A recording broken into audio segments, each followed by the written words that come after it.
li nga xamee ne noonu lañ ko organiser jàpp na ni daal kenn ku ci nekk lay sa àq jox nañ la ko amul kii wala kee la ñu gënale ñëpp la ñu bokk yemale ci li nga xam ne moom mooy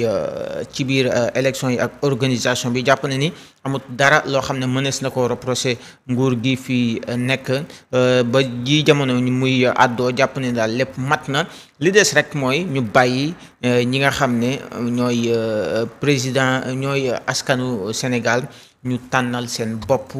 bu ñu tànnalee seen bopp nag la ñu tànn nañ ko respecté parce que ñoom ñoo tànn ñoo xool donc nag mu nekk benn moment bu am solo ci suñu démocratie loolu la daal di wax donc nag ba tey mu bëgg rek suñu démocratie boobu lu koy préserver ñu daal di koy mën a gën a jëmmal ci suñu biir xol jëmmal ko itam ci bés yu mel nii donc ñu dem déglu Thierno Bocoum je crois ñeen dem déglu le message de Thierno Bocoum après président Bassirou Diomaye. dama faral di ran su ma koy def te amul benn élection boo xam ne raté naa ko pour ñëw voter accomplir sama devoir civique pour la première fois ma ñëw sama bureau de vote daal di jubal voter directement amul kenn koo xam ne topp naa ci ginnaaw te ba ma wonee ginnaaw bureau de vote bi dafa mel ni rang ba léegi amu fi loolu la muy tekki mooy lu ñu doon tàmm di gis ci centre de vote bi te gëm naa ne soo moytu ci yeneen centre de vote yi la gisuñu ko mooy sénégalais yi ni ñuy war di génnee heure bi des na dañ leen di wax nag na leen élection bii ñuy jëm élection bu am solo la suñu démocratie élection bu am solo la ci seen baat ñoom ci seen kàddu ñoom parce que seeni mbëbët seen bëgg-bëgg li ñu namm pour contrôler li nga xamante ne exécutif mu ngi koy def lu ñu namm pour fexe ba benn dérive du am ñoom dañu war a jël kàddu boobu jox ko ay nit ñu représenter leen assemblée nationale. loolu mooy la démocratie représentative maanaam élection bii élection wu peuple sénégalais yi la.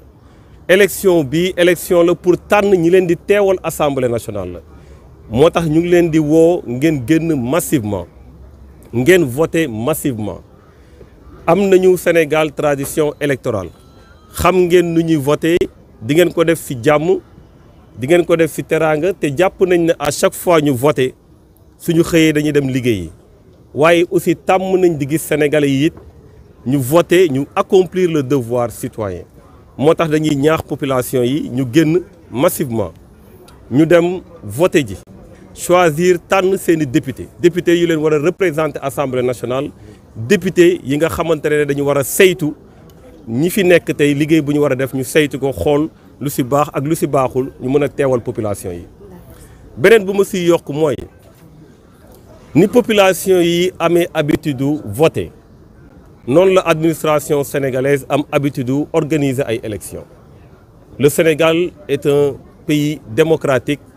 une grande démocratie boo xam ne def na ay preuves en matière électorale dañuy ñaax tamit ñuy organiser élections yi lépp lu ci war en termes de transparence ñu matal ko ba mu mat sëkk parce que fajar gi suba ci lañ nekk nii mbir mi day dem ba ngoon jàpp nañ ne calme bu ñu gis transparence bu ñu namm ci élection te yàgg ko gis loolu dina dem jusqu'au bout ni tax ma koy préciser parce que dafa am ñu ñu jiite ñoo xamante ne kenn ci ñoom koo xamante ne taxaw na ci campagne électorale bi ñëpp di ko dégg mu ne dafay jox ay injonction mën na jox ay injonction ministre de la justice ku mu war a topp mu topp ko koo xamante ne gis na ne war nañ ko poursuivre mu poursuivre ko loolu am na ci droit noonu lañ jàpp ne comme moom du hors la loi la comme moom du démocrate mën na tamit xelam mu for ci xelam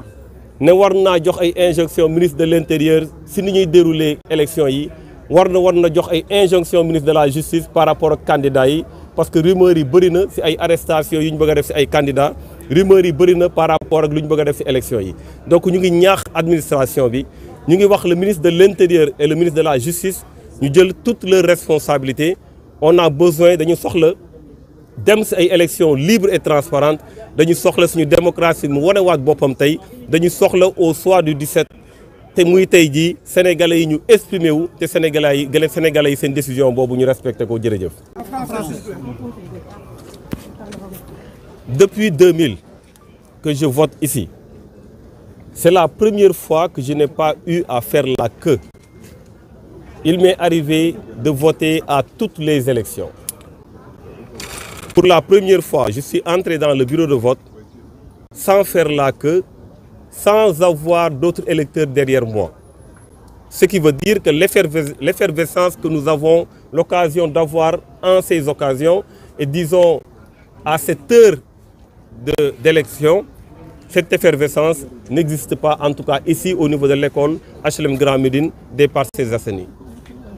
C'est pourquoi nous commençons d'abord à appeler les Sénégalais à sortir massivement et à aller voter, à accomplir le devoir citoyen.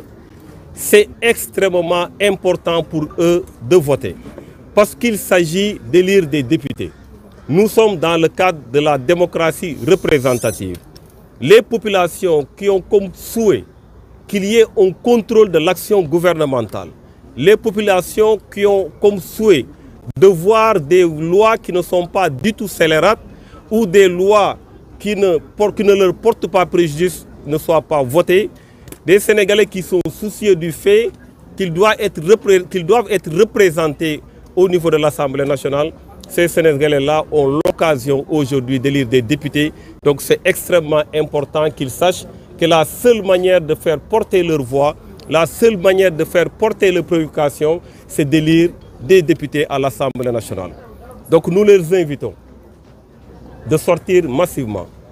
d'aller voter massivement et d'accomplir leur acte citoyen, de faire en sorte qu'au soir du 17 novembre, que, évidemment, la voix du peuple s'exprime. Parce qu'en démocratie, c'est la loi de la majorité. Nous espérons, en tout cas, qu'ils feront en sorte que les députés qui sont élus soient légitimes, parce que la majorité des électeurs auront voté pour eux. Je voudrais, par la même occasion, dire que de la même manière que ces populations ont l'habitude d'aller voter, de la même manière qu'on peut constater une tradition démocratique et d'élection dans notre pays, nous avons également l'habitude de voir l'administration sénégalaise organiser des élections d'une manière libre et transparente. C'est pourquoi nous faisons un appel à l'administration, nous faisons un appel aux organisateurs des élections de faire en sorte qu'il y ait des élections libres et transparentes. Que jusqu'à la fin de cette journée, qu'on puisse laisser la population s'exprimer librement, qu'on puisse laisser les Sénégalais s'exprimer librement. Nous le disons dans le contexte actuel, parce que nous avons à la tête de ce pays un Premier ministre qui n'a pas hésité à dire devant l'opinion nationale et internationale, qui a le droit et qui le fait, de donner des injonctions au ministre de la Justice pour mener des poursuites contre ses opposants. De la même manière qu'il a cette possibilité, il se donne évidemment la même possibilité de saisir tous les autres ministres, y compris le ministre de l'Intérieur. C'est pourquoi nous demandons au ministre de l'Intérieur, nous demandons au ministre de la Justice, parce qu'on nous parle, il y a beaucoup de rumeurs d'arrestation, il y a beaucoup de rumeurs d'actes qui risquent d'accomplir durant cette journée. Nous leur disons d'être responsables et de prendre leurs responsabilités. Parce qu'il est important que l'on sache que ce pays est un grand pays. C'est une démocratie achevée. Et nous avons besoin de confirmer cet état de fait à chaque élection. Donc nous demandons à l'administration, nous demandons au ministre de la Justice, nous demandons au ministre de l'Intérieur de prendre leurs responsabilités et de faire en sorte qu'il y ait des élections libres et transparentes et de faire en sorte également que les populations puissent s'exprimer convenablement dans les lieux de vote, dans les centres de vote et dans les bureaux de vote, de faire en sorte également que les candidats puissent concourir convenablement. Ils l'ont fait durant toute l'élection, durant toute la campagne. Ils ont la liberté de pouvoir continuer à parler avec les électeurs, à parler avec les Sénégalais. Donc nous disons encore une fois que nous appelons les Sénégalais à sortir massivement, à voter dans la paix, à voter dans la concorde et à s'exprimer, à donner de la légitimité aux populations, aux députés qui vont être élus, en faisant en sorte que le score puisse refléter la volonté populaire. Je vous remercie. Merci beaucoup. Alors, amis internautes, merci beaucoup. Yéen a ngi doon déglu tout à l'heure ki nga xamante ne moo di Thierno Bocoum aussi ñëw te ne moom mooy situation actuelle bi ñu nekk ak après bi mu effectué li nga xamante ne moo di votam moom kii di Thierno Bocoum tey fii ci HLM école HLM Grand Médine la effectué li nga xamante ne moom mooy votam moom Thierno Bocoum nekk leader mouvement Agir bokkee aussi